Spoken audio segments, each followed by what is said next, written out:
Welcome back, السلام علیکم ورحمۃ اللہ وبرکاتہ۔ ناظرین کرام، ایک مرتبہ پھر آپ کو رونق رمضان افطار ٹرانسمیشن میں خوش آمدید پیش کرتے ہیں۔ ناظرین کرام، جیسا کہ میں نے آپ کو بتایا کہ آج ہمارا موضوع ناموس رسالت صلی اللہ علیہ وسلم ہے، تو آج ہمارے ساتھ موجود ہے جناب محترم حضرت مولانا محمد راحیل نقشبندی صاحب۔ السلام علیکم۔ وعلیکم السلام ورحمۃ اللہ۔ حضرت مزاج گرامی خیریت سے؟ الحمدللہ۔ حضرت، جیسا کہ آج ہمارا موضوع ناموس رسالت کا مسئلہ ہے، تو سب سے پہلے یہ جاننا بہت ضروری ہوگا ہمارے لیے کہ ناموس رسالت کا معنی کیا ہے، ناموس رسالت ہے کیا؟ آپ ارشاد فرمائیے۔ ماشاءاللہ، بہت اہم آپ نے کوشچن کیا ہے۔ اس کی طرف آنے سے پہلے سب سے پہلے میں آپ کی پوری ٹیم کو مبارکباد دیتا ہوں، اور جو آپ کے سربراہ ہیں مفتی عابد مبارک صاحب زیدہ مجدہ ہو، ان کو بھی مبارکباد دیتا ہوں۔ اللہ آپ کو اس پہ استقامت عطا فرمائے۔ آمین آمین۔ اچھا، آپ کا کوشچن اب یہ کہ ناموس رسالت کا یعنی معنی کیا ہے، ڈیفینیشن کیا ہے، تو اس کو سمجھنا بھی بہت ضروری ہے جس طرح کا آج کل ماحول چل رہا ہے۔ دیکھیں، دو لفظ ہیں اس میں، ناموس، دوسرا ہے رسالت۔ تو ناموس کا معنی ہوتا ہے یعنی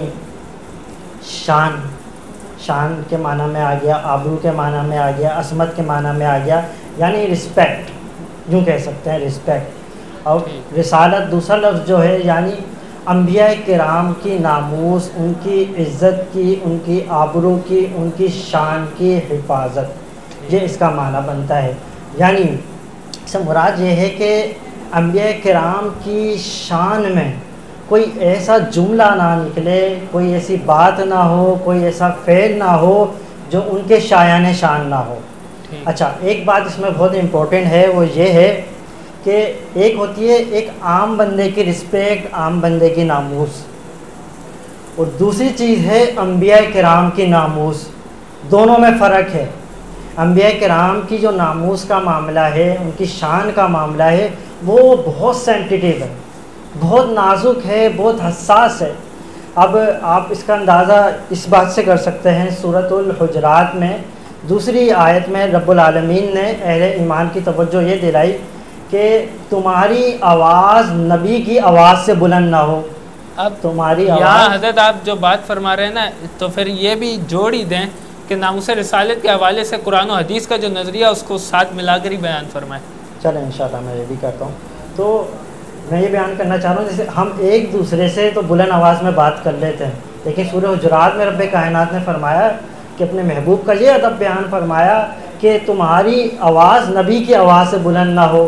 پھر دوسرا سٹیپ کیا بیان کیا، دوسرا ادب کیا بیان کیا کہ تم جس طرح آپس میں ایک دوسرے کو آوازیں لگاتے ہو، نبی کو خبردار اس طرح آوازیں لگا کے پکار کے نہیں بلانا۔ تو اس سے پتہ چلتا ہے کہ نبی کی ناموس کا معاملہ بہت نازک ہے، بہت سینسٹیو ہے، اس میں بہت احتیاط رکھنا چاہیے۔ اچھا، دوسرا کوشچن آپ نے اسی میں یہ ایڈ کیا کہ قرآن اور حدیث کیا کہتا ہے ناموس رسالت کے بارے میں، تو میں صرف ایک آیت کی طرف آپ کی توجہ دلاتا ہوں۔ اب ہوا یہ کہ صحابہ کرام کا معمول تھا کہ وہ آپ علیہ السلام کو رائنا رائنا کہہ کے پکارا کرتے تھے۔ یہ سورۃ البقرہ کی آیت نمبر 104 ہے، اس میں پورا آپ دیکھ سکتے ہیں۔ تو اب رائنا کا معنی یہ تھا کہ رعایت کریں، اچھا معنی تھا، کوئی برا معنی نہیں تھا رائنا کا عرب کی لغت میں، جس معنی میں صحابہ استعمال کر رہے تھے۔ لیکن اب جو یہود کی لغت تھی اس میں رائنا کا معنی اچھے نہیں تھے۔ اب یہودیوں نے یہ دیکھا کہ یہ تو صحابہ جو ہیں رائنا کہہ کے رسول اللہ کو پکار رہے ہیں، انہوں نے کیا کرا، اپنی لغت کا معنی لیتے ہوئے رسول اللہ کی بے حرمتی شروع کر دی، اور وہ بے حرمتی کے معنی میں لفظ رائنا استعمال کرنے لگ گئے۔ اب ہوا یہ کہ ایک صحابی رسول تھے حضرت سعد بن معاذ، آپ اہل یہود کی لغت جانتے تھے۔ جب گئے اور دیکھا کہ اب یہود جو ہے رائنا لفظ استعمال کر رہے ہیں، اور جب مجلس سے اٹھ جاتے ہیں رسول اللہ کی تو پیچھے کہتے ہیں کہ دیکھو ہم نے کس طرح ان کی بے حرمتی کری اور مسلمانوں کو پتہ بھی نہیں چلا۔ تو حضرت سعد بن معاذ نے فوراً ان کو متنبہ کرا، اگر آئندہ تم نے اس طرح گستاخی کری، بے ادبی کی، تو میں تمہاری گردن اڑا دوں گا۔ پھر رسول اللہ کے پاس آئے تو سورۃ البقرہ کی آیت نمبر 104 کا نزول ہو گیا۔ سبحان اللہ۔ ناظرین کرام، یہاں ایک وقفہ لیتے ہیں، وقفے کے بعد حاضر ہوں گے تو ناموس رسالت کے مسئلے پر اور علامہ صاحب سے باتیں ہوں گی، لیکن پہلے ایک وقفہ۔ السلام علیکم ورحمۃ اللہ۔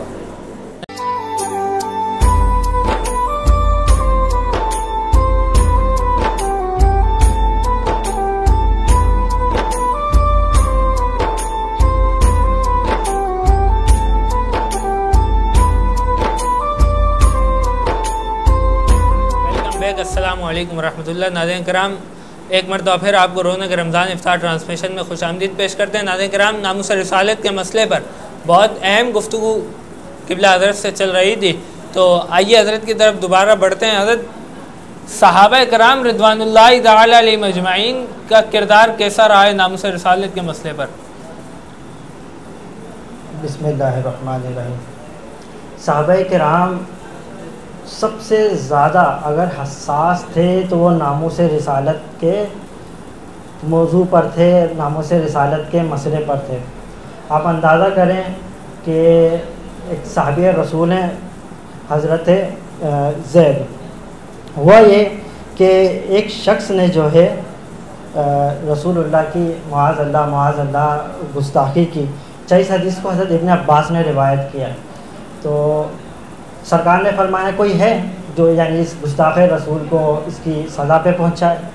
تو حضرت زبیر رضی اللہ عنہ فوراً نکلے اور اس گستاخ کو قتل کر دیا. تو یہ تھا صحابہ کا کردار. پھر دیکھیں جنگ یمامہ، جب آپ علیہ السلام اس دنیا سے ظاہری طور پہ تشریف لے گئے تو جہاں بڑے بڑے فتنے کھڑے ہو گئے، منکرین زکوٰۃ پیدا ہو گئے، دیگر امت مسلمہ کے لیے اور اسلامی ریاست کے لیے مسائل پیدا ہو گئے. وہیں پہ ایک تھا مسلمہ کذاب، اس نے جھوٹی نبوت کا دعویٰ کیا ہوا تھا. تو حضرت سیدنا صدیق اکبر نے ان حالات میں بھی، جبکہ ریاست سخت ترین مسائل کا شکار ہے، سخت ترین مسائل ہیں، ہر طرح سے فتنے اٹھ رہے ہیں، اس وقت بھی آپ نے کوئی پرواہ نہیں کری اور مسلمہ بن کذاب کے خلاف جہاد کرا. یہ اسلامی ریاست کی طرف سے جہاد تھا اور اس میں 500 سے لے کے 600 تک صحابہ کرام جو حفاظ صحابہ تھے وہ شہید ہو گئے. تو اس سے بھی آپ اندازہ کر سکتے ہیں صحابہ کرام کی نظر میں یہ مسئلہ کتنا حساس تھا. ناموس رسالت کا مسئلہ، علامہ صاحب جو آپ نے بات کہی کہ ناموس رسالت اور ختم نبوت کا مسئلہ اگر کسی کو اس کی اہمیت سمجھنی ہو تو وہ صحابہ سے سمجھ لے. آپ نے جو فرمایا مسلمہ کذاب والا، جنگ یمامہ والا، تو آج لوگ کہتے ہیں جی اسلامی ریاست ہے تو اسلامی ریاست ہو کر ہم کیا کریں؟ تو میں نے کہا یہ صحابہ سے سیکھو، انہوں نے اسلامی ریاست میں کیا کیا ہے. بالکل میں اس طرف توجہ دلا رہا ہوں کیونکہ جو اس وقت حالات چل رہے ہیں، کنڈیشن چل رہی ہے عالمی طور پہ، تو یہ بہت نازک اور حساس مسئلہ ہے ناموس رسالت کا. اس پہ کمپرومائز نہیں کیا جا سکتا. بالکل ایسا ہی. معیشت پہ آپ کمپرومائز کر سکتے ہیں، دیگر چیزوں پہ کمپرومائز کر سکتے ہیں، لیکن ناموس رسالت پہ کمپرومائز نہیں ہو سکتا. بالکل. بہت ہی اعلیٰ. حضرت اپنے اختتامی کلمات کی طرف، اختتامی سوالات کی طرف بڑھتے ہوئے آپ کی خدمت میں ایک سوال رکھ رہا ہوں کہ ہم ایک عام شخص اور عام انسان کے حوالے سے کس طرح سرکار صلی اللہ علیہ وسلم کی ناموس پر پیرا دے سکتے ہیں؟ لیکن بہت اہم سوال ہے. جیسے کہ میں نے پہلے عرض کیا کہ ناموس رسالت جو ہے بہت سینسٹیو موضوع ہے، بہت سینسٹیو ایشو ہے. اس میں بعض اوقات بہت احتیاط برتنی ہوتی ہے. تو عام عوام کو کسی پر خود سے، پہلی چیز تو یہ عام بندہ ہو جو غیر عالم ہے، جسے ناموس رسالت کی حدود کا علم نہیں، ناموس رسالت کے مسائل کا علم نہیں، کیونکہ اس میں بہت ڈیپلی مسائل بھی ہیں، ظاہر ہے وہ عام علماء بیان نہیں کر سکتے. تو یہ ہے بہت حساس موضوع. تو آپ خود سے کبھی کسی پہ ایک تو گستاخ رسول کا فتویٰ نہ لگائیں. عام عوام کوئی بھی ایک مسئلہ دیکھیں، آپ کو احساس ہو کہ بندہ رسول اللہ کی گستاخی کر رہا ہے، تو آپ علماء کرام جو معتبر علماء ہیں، معتدل علماء ہیں، ہمارے مستند علماء ہیں، ان کے پاس آئیں، ان کے پاس آ کے آپ مسئلہ بیان کریں کہ یہ مسئلہ ہے، اس بندے نے یہ بات کری ہے. تو اب وہ کیا ہوگا، وہ عالم اس بندے کو بھی بلا سکتا ہے اور اس پہ وہ گواہان کو بھی دیکھے گا، پھر فیصلہ کرے گا آیا کہ اس نے گستاخی کی یا نہیں. تو خود سے اس مسئلے کو عام عوام کو اپنے ہاتھ میں نہیں لینا چاہیے. عام عوام اب کس طریقے سے اس مسئلے کو سولو کر سکتی ہے؟ ایک تو ہم نے یہ بتا دیا کہ مستند علماء کرام کی بارگاہ میں حاضر ہو جائیں اور مسئلہ بیان کر دیں. دوسرا یہ کہ ہم اپنے بچوں کو، اپنی فیملی کو عشق رسول سکھائیں. واہ واہ. عشق رسول سکھائیں. پھر جب جس اسکول میں جا رہے ہیں ہم کوشش کریں کہ ہمارے پرنسپلس ہیں، پڑھا لکھا طبقہ ہے، ایجوکیٹڈ طبقہ ہے، اسی طرح بیوروکریٹس ہیں جو کسی بھی ریاست کو چلاتے ہیں، اسی طرح ہماری جو ایجنسیز ہوتی ہیں ان کے بڑے بڑے جنرل ہو گئے، ان کے دل میں عشق رسول پیدا کریں اور اس مسئلے کی حساسیت ان کے دل میں پیدا کر دیں تو بہت مثبت انشاءاللہ نتائج حاصل ہوں گے۔ سبحان اللہ، بہت ہی اعلیٰ گفتگو۔ اس مسئلے کی حساسیت تو اسی کے دل میں پیدا ہوگی کہ جس کا سودا بازار مصطفیٰ میں ہو چکا، جس کا سودا امریکہ اور انگلینڈ میں ہو تو اس کے دل کے اندر اس مسئلے کی حساسیت پیدا نہیں ہو سکتی۔ ناظرین کرام، یہاں ایک وقفہ لیتے ہیں، وقفے کے بعد حاضر ہوں گے، پروگرام کے اختتامی کلمات آپ کی خدمت میں حاضر ہوں گے، لیکن پہلے ایک وقفہ۔ السلام علیکم ورحمۃ اللہ۔